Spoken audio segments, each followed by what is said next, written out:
क्या मुतालबात पेश किए गए, उसकी कोई संजीदा कोशिश गवर्नमेंट की तरफ से की गई?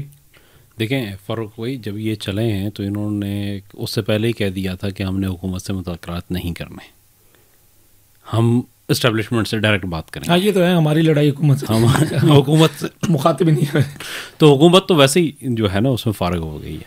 अच्छा, फिर दूसरे जो आप मुतालबात कर रहे हैं, आप कह रहे हैं कि इमरान खान साहब को रिहा कर दें, ठीक है। आप कह रहे हैं कि हमारा मैंडेट वापस कर दें, आप कह रहे हैं कि 26वीं आईनी तरमीम को वापस कर दें, ठीक है, और हमारे लोगों के ऊपर जितने केसेस हैं उनको ख़त्म कर दें। ये 4 बुनियादी मुतालबात थे।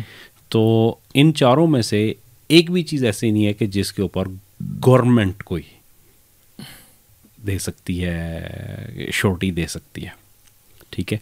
और फिर मैं आपको दूसरी एक चीज़ बताऊं कि जब भी जो खालिद साहब ने कहा कि ये सियासी जमात का ये स्टाइल नहीं है, तो मैं इसको इंडोर्स करते हुए अगली बात करता हूं कि जब भी सियासी जमातें एहतजाज करती हैं तो वो मुतालबात हमेशा जो फ्रेम करती हैं तो बड़ा उसका क्रिटिकल एनालिसिस करते हैं कि कौन सी चीज़ें अभी हो सकती हैं, कौन सी चीज़ें जो है ना उसकी हम क्या श्योरिटी के ऊपर रखेंगे, और कौन सी चीज़ें ऐसी हैं जो मुस्तकबिल के लिए छोड़ देंगे, उसकी गारंटीज़ जो है ना होती हैं।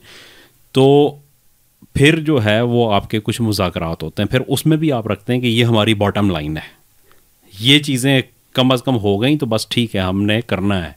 और अगर जो है ना डिमांड हम उसकी करेंगे, यहाँ तक हम अचीव करने की कोशिश करेंगे, और ये वाला जो स्टेप है ना यहाँ तक अगर हो गया तो ये भी हमारे लिए काबिल कबूल होगा। अच्छा, फ़र्ज़ करें वो भी नहीं होता तो फिर क्या होगा? फिर आप एक प्लान बी बनाएंगे कि जी अगर ये भी ना माना हुकूमत ने और वहाँ पे यही तसादुम वाली सूरत हाल हो गई तो फिर क्या होगा? फिर प्लान बी होगा। वो प्लान बी क्या होगा? फिर अगर प्लान बी में भी कामयाबी नहीं हो रही तो फिर क्या होगा? प्लान सी होगा।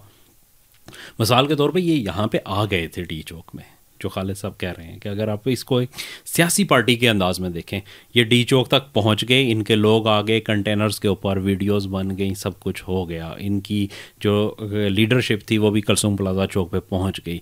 ये वहाँ पे खड़े होकर ऐलान करते कि जी बानी पीटीआई ने हुक्म किया था, और उनके हुक्म की तामील करते हुए आज चौथे दिन जो है ना हम डी चौक पे पहुंच गए, और यहाँ पे आके हम बताना चाह रहे हैं कि हमारे पास इतनी कुव्वत है, हम कर सकते हैं। लेकिन हमने हुकूमत ने कहा है तो हम वापस जाके संगजानी में बैठ जाएंगे, और फिर देखते हैं कि हुकूमत के उसका क्या असर है। और अगर ना हुकूमत ने माना, हम 1 हफ़्ते का अल्टीमेटम देते हैं, अगर जो है ना वो नहीं होता तो हम 1 हफ़्ते बाद दोबारा यहाँ पे पहुँच जाएंगे।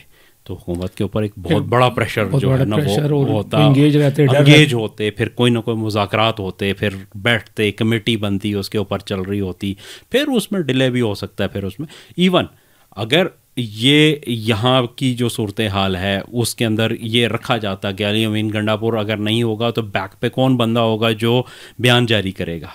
यहाँ पे अगर बंद हो जाते हैं, सिग्नल हुकूमत बंद कर देती है, नेट बंद हो जाता है, तो कौन जारी करेगा?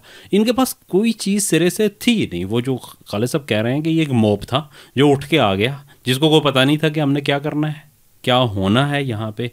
तो जो केपीके गवर्नमेंट के वसाइल थे वो इनके साथ थे, इनके पास जो है वो ट्रकों के अंदर राशन भरा हुआ था, वही लेके आए हैं। लोकली इन्होंने किसी को एंगेज, अच्छा जो बैठने के लिए आते हैं, ये जो प्लान नहीं था ना, इसी का नतीजा निकला। मतलब एक चीज़, एक टारगेट उनके सामने था कि डी चौक जाना है, ठीक है। ये क्लैश डी चौक पहुँचने से पहले अगर 26 नंबर चुंगी पे होता है या ये कहीं किसी और जगह पे होता है, इन्हें एंगेज करते, इन्होंने मार खा के भी तो आगे ही बढ़ना था। जैसे पहले उन्होंने टफ टाइम दिया है ना, सामने हदफ है, वहाँ पहुँचना है। ये जब यहाँ पहुँच गए ना तो एक सेंस ऑफ अचीवमेंट जो है ना वो हासिल हो गया। अगला प्लान है ही नहीं।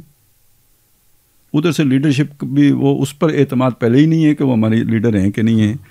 उनको एतबार में खतरा है कहीं भाग ही ना जाए। खबर भी फैल गई कि गए, खबर नहीं फैल गई, वो गए, सब सामने, ठीक है।